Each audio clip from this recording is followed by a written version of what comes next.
여러분 안녕하십니까? 포항 MBC 뉴스투데이입니다. 오늘 아침에도 대구와 경북의 아침 기온은 영하권으로 시작합니다. 이번 추위는 내일 낮부터 점차 평년 수준을 회복할 전망인데요. 자세한 날씨 유하경 기상캐스터가 전해드립니다. 겨울의 시작부터 추위가 기승입니다. 오늘 아침에도 대구와 경북 대부분 지역에서 기온이 영하로 뚝 떨어졌는데요. 계속해서 바람도 약간 강하게 불어 체감온도는 더 낮게 느껴지겠고요. 낮에도 5도 안팎 머물며 종일 기온은 주춤하겠습니다.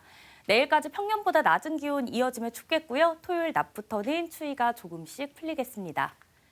매서운 추위도 걱정이지만 바람도 강합니다. 오늘 대구와 경북 대부분 지역에서 순간풍속 시속 55km 이상의 강한 바람이 부는 곳이 있겠고요. 특히 내일 경북 북동산지와 경북 동해안을 중심으로는 매우 강한 바람이 예상됩니다. 경북 동해안에는 일주일 넘게 건조주의보가 이어지고 있습니다. 바짝 메마른 대기에 바람까지 강하기 때문에 작은 불씨가 큰 불로 변하지 않도록 각별히 불조심해 주시기 바랍니다. 반짝 초겨울 추위는 내일까지 기승을 부리다 모레부터 평년 기온을 회복하겠고요. 다음 주에는 대체로 맑은 가운데 예년 이맘때 겨울 날씨가 펼쳐질 전망입니다. 날씨였습니다. 울진 백암온천 관광특구에 있는 한화 리조트가 수익성 악화로 인해 12월 말 폐업할 예정입니다. 울진 군민의 2배가 넘는 관광객을 불러 모은 리조트 시설인데 폐업한다니 지역 경제 파장이 우려됩니다.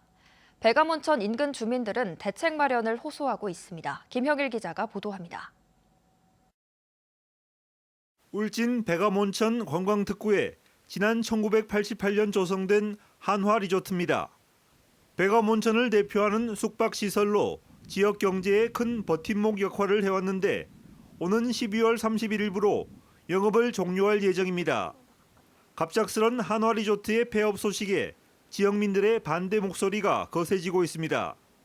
35년 가까이 온적 면민들하고 동고동락하면서 돕고 도왔는데 서로 돕고 살았는데 아무 군하고 우리 면민들하고 협의도 없이 갑자기 일방적으로 문을 폐쇄해버리면은 백암온천을 찾은 관광객은 한때 연간 30만 명에 육박했지만 코로나 팬데믹 이후 10만 명대 아래로 크게 감소했습니다. 이 때문에 한화 리조트까지 폐업할 경우 백암온천이 있는 온정면은 물론이고 가까운 후포항의 상권까지 심각한 타격이 예상됩니다. 관광지의 이미지도 상당히 타격이 심할 거 아닙니까? 보시다시피 누가 여기 와서 백암온천에서 하나콘도가 영업 손실로 문을 닫는데 어떤 관광객이 쉽게 찾아오겠습니까? 울진군도 최근 한화호텔 앤 리조트 본사 관계자를 면담하는 등 리조트 폐업을 막기 위한 다양한 대책을 모색하고 있습니다.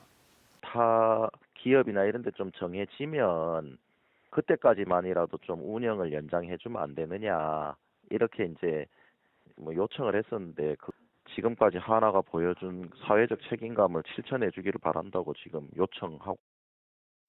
반면 한화 리조트 측은 잇따른 악재에도 계속 운영을 위해 힘써왔는데 수익성 악화가 지속돼 더 이상 운영이 힘들게 됐다고 해명했습니다. 코로나19와 울진 지역의 이제 산불 등 이제 악재로 인해서 지역 경제가 흔들렸던 그런 상황 속에서도 객실 리모델링이라든지 그 시금 개편이라든지 다방면으로 노력을 했으나 현재는 불가피하게 중단을 결정하게 되었습니다. 한편 울진군 온정면 주민들은 한화 리조트 운영은 생존권과 직결된 문제라며 조만간 후속 대책을 촉구하는 주민 항의 집회도 개최할 예정입니다. MBC 뉴스 김형일입니다. 경주 지역 정당과 시민사회단체는 어제 기자회견을 갖고 경주시가 황성공원에 추진하는 초대형 태극기 개양대 건립 사업을 백지화하라고 촉구했습니다. 특히 공공예산이 축소되고 민생경제가 어려운 시기에 7억 원의 예산을 긴급 편성한 것은 전형적인 혈세 낭비라고 비판했습니다. 서희초 교사 사망 사건으로 교권 보호에 대한 다양한 요구가 커지고 있습니다. 특히 민원과 과도한 행정 업무 때문에 본업인 수업에 집중하기 어렵다는 교사들의 토로도 있는데요. 경북교육청이 교사의 업무 환경을 개선하기 위해 전국 최초로 행정 시스템에 네이버의 인공지능 플랫폼을 접목했습니다. 인공지능이 교사의 업무를 얼마나 줄여주는지 직접 확인해 봤습니다. 이도훈 기자입니다. 안동의 한 초등학교. 선생님은 수업이 잠깐 없는 틈을 활용해 각종 책자와 홈페이지를 검색합니다. 내년도에 개정될 교육과정을 익히고 관련 학습계획서를 작성해야 하는데 필요한 자료가 어딨는지 몰라 헤매기 일쑤입니다. 같은 업무를 네이버가 개발한 인공지능 하이퍼클로바 X로 진행해봤습니다. 검색창에 필요한 자료를 입력하자 개정 교육 과정의 추구하는 자료가 검색되고 요약해 보여달라는 제주문에 한눈에 확인할 수 있는 표로 나타납니다. 기존의 교육청 행정자료실 자료를 네이버 클라우드에 저장한 뒤 인공지능에 반복 학습시켜 교사의 요구대로 자료를 찾아주는 겁니다. 사실 학생들을 수업을 준비하는 과정도 상당히 많이 걸리는데 이렇게 쉽게 바로바로 자료를 찾을 수 있어서 전보다는 훨씬 더 많이 편리해진 것 같습니다. 전국 공공기관 가운데 네이버의 인공지능 신기술을 행정 시스템에 결합한 건 경북교육청이 처음입니다. 행정 업무 경감을 통해 교사들이 수업 준비에 조금 더 몰두할 수 있는 환경을 만드는 게 이번 사업의 목표입니다. 앞으로 예를 든다면 학교 수업에 있어서도 경북의 22개 지역에 특산물이 표시된 지도를 그려줘. 이러면 지도가 나올 정도가 되거든요. 그러면 수업의 활용도 또 선생님들 행정 업무의 활용도가 굉장히 높아지리라 이렇게 생각합니다. 네이버는 경북교육청과의 이번 협력을 통해 인공지능의 학습 능력이 확장되는 만큼 가까운 미래엔 학부모 상담도 AI로 대체하는 기술까지 보급할 계획이라고 밝혔습니다.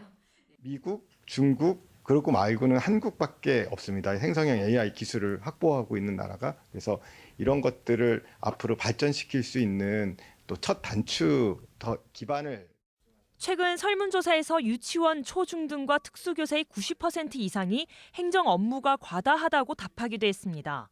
행정 업무 경감으로 시작된 인공지능의 학교 진출이 교육 환경 전반에 어떤 변화를 가져올지 벌써부터 관심이 커지고 있습니다. MBC 뉴스 이도은입니다.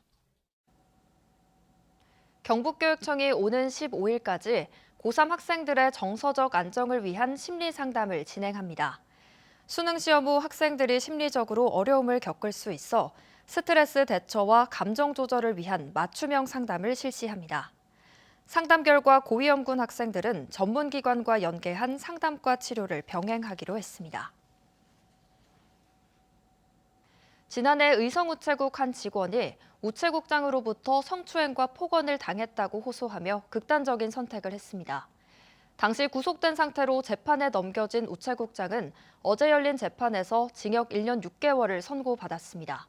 유가족은 피해자의 죽음과 비교했을 때 너무 낮은 형량이라고 토로했습니다. 김서현 기자입니다. 피해자가 극단적 선택을 하기 전 지인과 나눈 채팅방 대화 내용입니다. 당시 의성 우체국장이 자신에게 어떤 행위를 했는지 구체적으로 남겼습니다. 국장실에서 피해자를 성희롱한 것만 여러 차례, 피해자와 연애하는 상상을 한다, 사랑한다, 사귀자라는 말을 하기도 했습니다. 피해자의 손을 주무르고 손등에 입을 5차례 이상 맞추거나 마스크를 벗겨 얼굴을 끌어당겼다며 고통을 호소했습니다. 그런데도 가해자로부터 제대로 된 사과는커녕 오히려 직장 동료들이 2차 가해를 하거나 사건 무마에 나서자 피해자는 큰 충격을 받았습니다. 휴직계를 냈던 피해자는 직장에 복귀하기 직전인 지난해 11월 결국 스스로 세상을 떠났습니다. 그리고 피해자가 숨진 지 1년 만에 가해 우체국장 이모 씨에 대해 법원이 징역 1년 6개월을 선고했습니다. 아동과 장애인 관련 기관 취업 제한 3년도 함께 부과하고 법정 구속했습니다. 대구지방법원 의성지원 정한근 부장판사는 직장 내 상하 관계를 이용한 범행으로 재질이 안 좋은데도 이 씨가 범행을 부인하며 반성하지 않았다며 양형 이유를 밝혔습니다. 하지만 재판부는 강제추행 사건이 피해자의 정신적 상해에 직접적인 영향을 미친 건 아니라고 봤습니다. 앞서 검찰은 이 씨의 강제추행으로 피해자가 극심한 정신적 상해를 입었다고 보고 강제추행보다 형량이 높은 강제추행 치상죄를 적용해 징역 6년을 구형했습니다. 하지만 재판부는 피해자를 극단적 선택으로 몰고 간 우울증과 스트레스가 강제추행 행위 그 자체보다는 그 이후에 발생한 이 씨와 직장 동료들의 2차 가해 행위였을 가능성이 있다고 봤습니다. 피해자 가족은 가해자의 죗값에 한참 부족한 형량이라며 검찰에 항소 의견을 전달하겠다고 밝혔습니다. 어린 아이와 저 와이프 부모님들, 동생들 모두 그날 이후로 하루도 빠짐없이 고통 속에서 살고 피해자 가족들이 받는 고통에 비하면 지금의 형량은 말도 안 되는 형량이고. 이 씨와 같이 2차 가해에 가담해 검찰 조사를 받던 당시 의성우체국 간부 직원 2명은 증거 불충분으로 무혐의 처분을 받았습니다. 피해자 가족은 경북지방우정청장 등을 직무유기 혐의로 고발했고 대구 동부경찰서에서 수사가 진행 중입니다. MBC 뉴스 김서연입니다. 포항시의회는 어제부터 23일간 제311회 제2차 정례회 활동에 들어갑니다. 정례회에서 2024년도 예산안과 올해 제4회 추경 예산안을 심사하고 포항시 직장 내 괴롭힘 예방 및 금지에 관한 조례안, 포항시 병역 명문가 예우 및 지원에 관한 조례 일부 개정 조례안 등 18건의 안건을 처리할 계획입니다. 오늘 시정질문에 이어 예산안 및 조례안 등을 심사한 뒤 20일 열리는 본회의에서 내년 예산을 확정합니다. 경북 칠곡군 공무원들이 군청 주변 공공도서관에 하루 종일 주차해 도서관 이용자들이 불편을 겪고 있다는 보도 전해드렸는데요. 칠곡군이 그래서 내년 5월 완공을 목표로 군청사 인근에 공영주차장을 짓고 있습니다. 그런데 이마저도 직원들의 차량을 수용하기 어려워 주차난 해소에는 역부족이라는 얘기도 나옵니다. 한태현 기자가 보도합니다. 평일 오전 경북 칠곡군청 주차장입니다. 빈 곳을 찾기 어려울 만큼 차들이 빼곡히 들어서 있습니다. 차량 한 대가 주차를 위해 주차장을 맴돕니다. 한 대가 빠져나가자 기다렸다는 듯이 대기 중인 차량으로 바로 채워집니다. 주차선이 그려져 있지 않은 곳에도 주차돼 있고 2중, 심지어 3중 주차된 곳도 보입니다. 민원인은 불편을 호소합니다. 가장 불편합니다. 자리가 거의 없으니까 밖에 될 때도 있고요. 뭐 저쪽에 지금 공사도 막아놨으니까 주차는 공간은 항상 좁은 게 맞습니다. 주차 면수는 178대. 하지만 주차선 밖에 차량이 20대가 넘습니다. 턱없이 부족한 주차 공간 때문에 칠곡군은 지난 2022년부터 청사 인근에 270대를 수용할 수 있는 주차장 건물을 짓고 있습니다. 그런데 이 주차장을 지어도 주차난은 해소되지 않을 전망입니다. 군청과 의회 직원을 합하면 500명이 넘기 때문입니다. 주택이나 상가 밀집 지역에 잘 아시겠지만 부지나 예산 확보에 애로사항이 있습니다. 그래서 저희가 주차장에 대해서 장기계획을 수립하고 있고 현재 만성적인 주차 공간 부족은 군청사 외에도 외관읍도 마찬가지입니다. 외관읍의 공영 주차장은 29곳에 1,383면, 2018년부터 5년 동안 39면 늘어나는 데 그쳤습니다. 공영 주차장 주차 면수가 외관읍 인구의 3분의 1도 되지 않은 고령군 대가읍과 비교하면 인구 대비 절반 수준에 그칩니다. 예산 문제로 주차장을 마냥 늘리기도 쉽지 않아 주차난 해법 찾기가 갈수록 어려워지고 있습니다. MBC 뉴스 한태현입니다. 포항시는 카드 모바일형 포항사랑 상품권 127억 원어치를 오늘부터 7% 할인해 판매합니다. 포항사랑 카드 구매와 충전은 105개 판매 대행점과 금융기관 등에서 할 수 있으며 모바일 앱에서는 12월 1일 0시 15분부터 충전이 가능합니다. 포항시는 연말 어려운 경제 상황을 고려해 1인당 구매 한도액을 100만 원으로 유지한다고 밝혔습니다. 경주시는 일본에서 고병원성 조류 인플루엔자가 발생함에 따라 내년 2월 말까지 특별 방역 기간으로 정하고 차단 방역에 들어갔습니다. 축산 관계자들의 철새 도래지 출입 금지 등 10건의 행정명령을 발동했고 철새 도래지와 대규모 산란계 농가에 통제 초소를 운영하고 있습니다. 또 생석회와 소독약을 농가에 나눠주고 소독 차량 운행과 거점 소독시설 운영을 강화했습니다.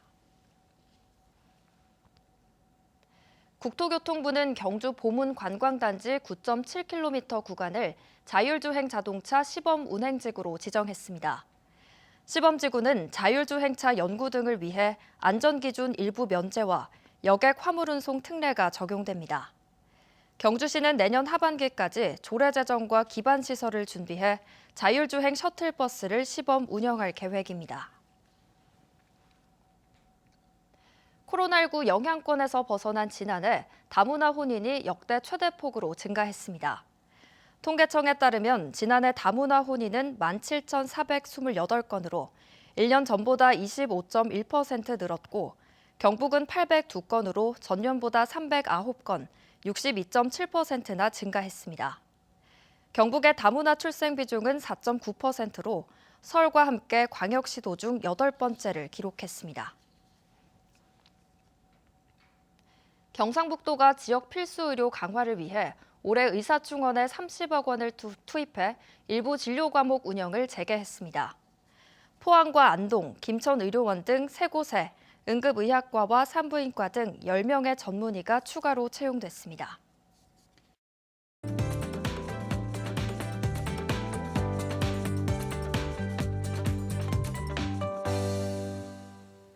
겨울의 시작부터 추위가 기승입니다. 오늘 아침에도 대구와 경북 대부분 지역에서 기온이 영하권으로 뚝 떨어졌는데요. 계속해서 바람도 약간 강하게 불어 체감온도는 더 낮게 느껴지겠고요. 낮에도 5도 안팎 머물며 종일 기온이 주춤하겠습니다. 내일까지는 평년보다 낮은 기온 이어지며 춥겠고요. 토요일 낮부터는 추위가 조금씩 풀리겠습니다. 매서운 추위도 걱정이지만 바람도 강합니다. 오늘 대구와 경북 대부분 지역에서 순간풍속 시속 55km 이상의 강한 바람이 부는 곳이 있겠고요. 특히 내일 경북 북동산지와 경북 동해안을 중심으로 매우 강한 바람이 예상됩니다. 또 건조주의보가 경북 동해안 지역을 중심으로 일주일 넘게 이어지고 있습니다. 바짝 메마른 대기에 바람까지 강하기 때문에 작은 불씨가 큰 불로 변하지 않도록 각별히 주의해 주시기 바랍니다. 위성 영상입니다. 오늘 전국적으로 중국 중부지방에 위치한 고기압의 가장자리에 들겠고요. 자세한 지역별 날씨 보시면 오늘 우리 지역 대체로 맑겠습니다. 바다의 물결은 0.5m에서 최고 2m로 잔잔하게 일겠습니다. 오늘 아침 대구의 기온은 영하 1도, 구미도 영하 1도로 출발하고요. 낮에는 대구 6도, 구미는 5도에 머물겠습니다. 오늘 아침 안동의 현재 기온은 영하 5도, 영양과 의성은 영하 9도까지 뚝 떨어졌는데요. 낮에는 안동과 영양 4도, 의성은 5도 예상됩니다. 포항의 아침 기온은 영하 2도고요. 낮 기온은 6도 예상됩니다. 반짝 초겨울 추위는 내일까지 기승을 부리다 모레부터는 평년 기온을 회복하겠고요. 다음 주에는 대체로 맑은 가운데 예년 이맘때 겨울 날씨가 펼쳐질 전망입니다. 날씨였습니다. 이상으로 포항 MBC 뉴스투데이를 마칩니다. 시청해주신 여러분 고맙습니다.